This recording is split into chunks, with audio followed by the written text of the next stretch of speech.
Sunshine, sunshine.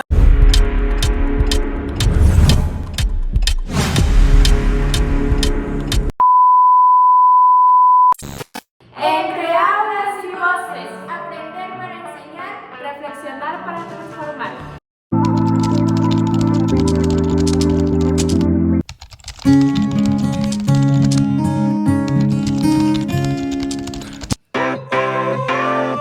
Sunshine. Entre aulas y voces, aprender para enseñar, reflexionar para transformar. Hola, ¿qué tal amigos? Bienvenidos y bienvenidas a Entre aulas y voces, un podcast realizado por estudiantes normalistas, donde nuestro lema es aprender para enseñar y reflexionar para transformar. Aquí compartimos nuestras experiencias y reflexiones sobre la educación, combinando la teoría que estudiamos aquí en la normal como lo que observamos en la escuela. Yo soy Alexa y yo soy Dana. En este episodio abordaremos 3 temas principales: los principios filosóficos de la educación, ¿por qué la educación debe ser regulada en México? Y los retos de la educación aquí en nuestro país. Los principios filosóficos de la educación.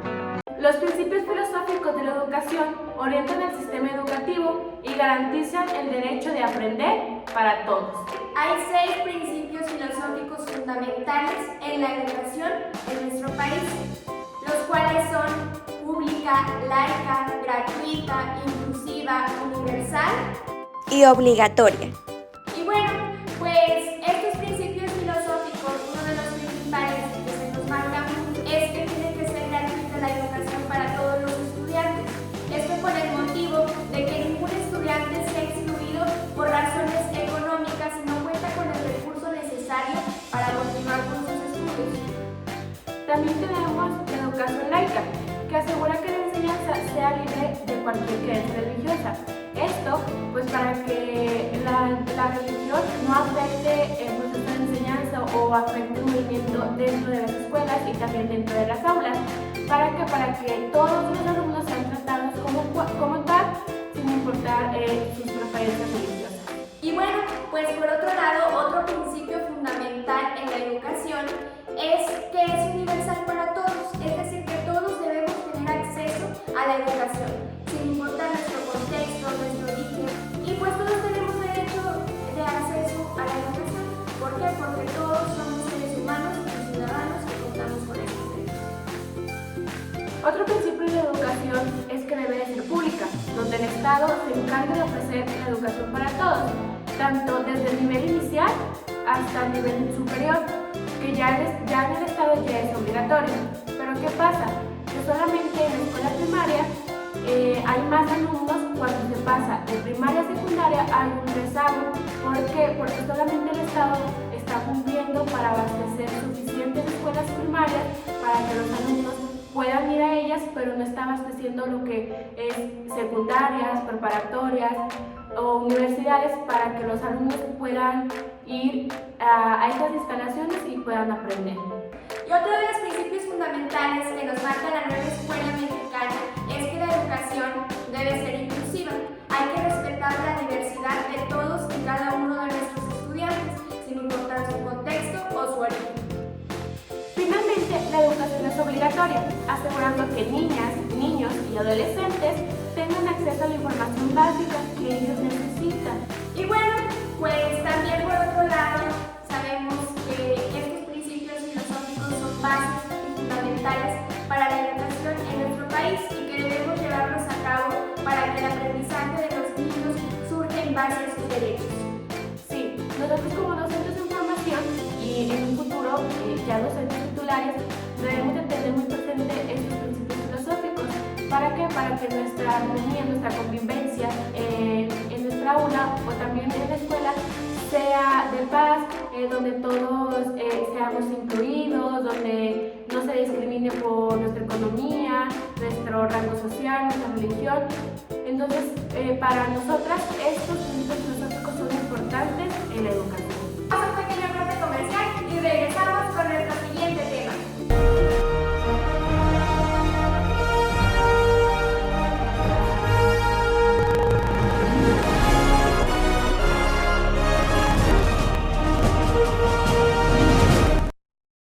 ¿Por qué es importante que la educación sea regulada en México? ¿Por qué es importante que la educación sea regulada en México? Bueno, pues esto garantiza, primero que nada, el derecho a la educación. Esta asegura que todos los niños jóvenes de nuestro país puedan ir a la escuela sin importar su situación económica, porque aprender es un derecho y no un privilegio. También debemos regular la calidad educativa. La regulación ayuda a que en las escuelas se enseñe bien, con maestros preparados y contenidos adecuados para los estudiantes, para que ellos realmente aprendan y no solamente asistan a clases. Cuando la educación es regulada, promueve la igualdad y la equidad. Se busca que todos tengan las mismas oportunidades de aprender, sin importar si viven en el campo, en la ciudad, en una comunidad o en cualquier lugar. Que la educación sea regulada en México da validez oficial a los estudios. La regulación permite que los estudios tengan un reconocimiento oficial, lo que ayuda a que los estudiantes continúen su educación o puedan conseguir un trabajo en el futuro, y esto también va de la mano y ayuda a que haya menos rezago estudiantil. Y uno de los principales puntos que protege a los estudiantes, es decir, que las reglas educativas van a cuidar a los alumnos, van a evitar abusos, cobros injustos, escuelas sin autorización, un ambiente garantizado pero sobre todo seguro y respetuoso para el alumno. La educación regular en México fortalece valores e identidad, valores como el respeto, la responsabilidad y la convivencia ayudan a conocer la historia y la cultura de nuestro país. Y bueno, finalmente, que la educación sea regular en México impulsa una educación en la que la forma de las personas sea con buena adaptación, para que ellos puedan aportar al crecimiento del país y construir un mejor futuro para todos. En conclusión, regular la educación en México es fundamental para asegurar justicia, calidad y equidad. Sí, así garantizando que todos tengan acceso a una educación que les permita desarrollarse como personas y sobre todo como ciudadanos. Vamos a un corte comercial para ver cuál será nuestro siguiente tema. Sunshine, sunshine, sunshine. ¿Cuáles son los retos de la educación en nuestro país? Para 2026, la falta de capacitación en México se ha consolidado como una de las barreras críticas para el sistema educativo, impulsado así principalmente por severos recortes presupuestales y la complejidad del nuevo modelo pedagógico. Y bueno, pues efectivamente, compañera, actualmente en nuestro país una de las principales dificultades que tiene es el presupuesto insuficiente. Para el ejercicio fiscal, en 2026 se estima una asignación de apenas 105.25 pesos anuales por docente para la formación continua, aunque representa un ligero incremento, bueno, pues a los 91.50 pesos del ciclo escolar anterior.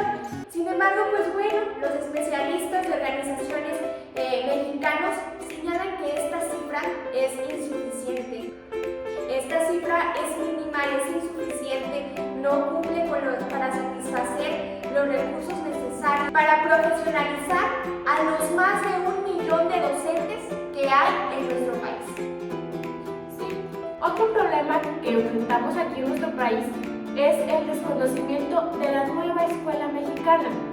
¿Por qué? Porque aproximadamente el 71% de docentes manifiestan o dicen no poder comprender el funcionamiento del modelo educativo que es vigente. La falta de talleres y materiales actualizados ha dejado la implementación de la nueva escuela mexicana supeditada a la autonomía profesional, lo que en muchos contextos esto se puede traducir a una incertidumbre pedagógica por dichos docentes. Y otra dificultad que enfrentan los docentes ahorita es principalmente las habilidades digitales. Es un tema que estamos viendo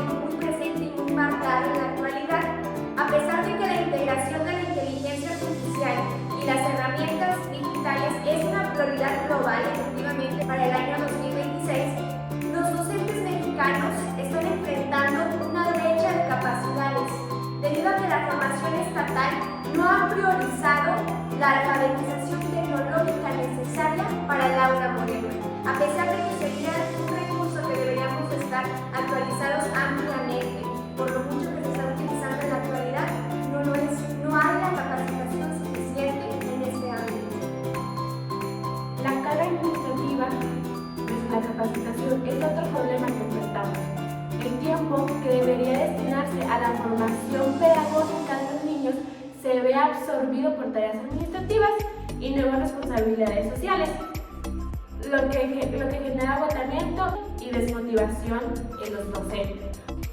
Algo que se deriva en los estudiantes es el rezago educativo que generó el impacto post-pandemia. Es decir, que los estudiantes tuvieron muchísima pérdida de aprendizajes y sobre todo en afectaciones emocionales, no solamente en los estudiantes, sino también en los docentes. Y este es un reto que día a día, a pesar de que ya pasó hace tiempo, hemos intentado seguir sobrellevando porque sí dejó largo. Nuestra opinión en base a las jornadas de observación. Pues tuvimos la fortuna de observar durante 2 jornadas 2 diversos contextos que se nos muestran como lo es el urbano y el rural e indígena. Y mediante estas observaciones pudimos observar varias de las dificultades y retos que enfrentan algunos docentes en las escuelas en ambos contextos. Entre ellas es la falta de materiales y la infraestructura limitada. Vamos por puntos. La falta de materiales. En el contexto, más que nada en el contexto rural, nosotros pudimos observar, como lo mencionó mi compañera, que los maestros contaban con muy pocos materiales, ya que su principal problema era que a ellos, al encargarles materiales a los niños, ellos no tenían los suficientes recursos para poder comprarlos, por lo cual generaba un problema porque no se podía llevar a cabo las actividades como la maestra lo tenía planeado. Y la infraestructura limitada, ¿por qué? Porque a veces no había, por ejemplo, salones de computación, no tenían, en el contexto rural, no tenían baños determinados para maestras mujeres y maestros hombres. Y bueno, pues por otro lado, uno de los puntos más importantes que se observó de manera distinta como gran dificultad es el vínculo entre escuela y comunidad. Por ejemplo, en el contexto urbano se nota muchísima escasez de este tema. Los padres naturalmente no se involucran del todo en las actividades de los niños. Siento que es un poquito más complicado esta relación escuela-comunidad. Y sin embargo, en el contexto rural fue algo que nos sorprendió mucho, ya que aquí sí hay una relación más estrecha, más amplia, y se intenta cumplir y respetar un poquito más las indicaciones que va dando el docente. Sin embargo, otra de las grandes limitaciones que se tiene es la infraestructura, como lo mencionaba mi compañera Dana. ¿Por qué? Porque las escuelas no cuentan con los recursos suficientes en cuestión de materiales, agua potable, señal. Por ejemplo, en el contexto rural no había señal, el agua potable era escasa, en ocasiones se iba, los baños no tienen una estructura adecuada para los niños, tan accesible como se quisiera. Los salones hacen falta más materiales, por ejemplo en este caso tecnológicos. Algo que nos sorprendió fue que en el contexto urbano hacía falta muchísimo material tecnológico, únicamente la escuela contaba con un proyector, mientras que por otro lado, por ejemplo en el contexto rural, ahí sí había computadora y televisión e incluso hasta impresora. Y esa es una parte que nosotros como docentes y como normalistas estamos observando y analizando, que es uno de los mayores retos a los que se enfrentan los docentes. ¿Cómo vamos a trabajar en el aula si no tenemos los recursos suficientes que deberíamos tener? Sí, exactamente. Nosotros como docentes no sabemos en qué lugar, en qué contexto vayamos a ejercer, pero esto nos puede enseñar, esto nos hace reflexionar que en donde sea que estemos hay que ir preparadas, hay que ir con los recursos esenciales que se utilizan para ser un docente y para que los niños tengan el mayor aprendizaje posible.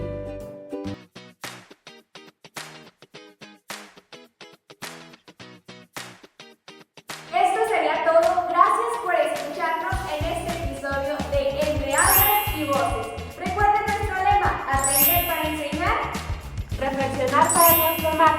Esperamos que este espacio nos invite a pensar en la educación desde la teoría, la práctica y la vocación docente. ¡Hasta la próxima!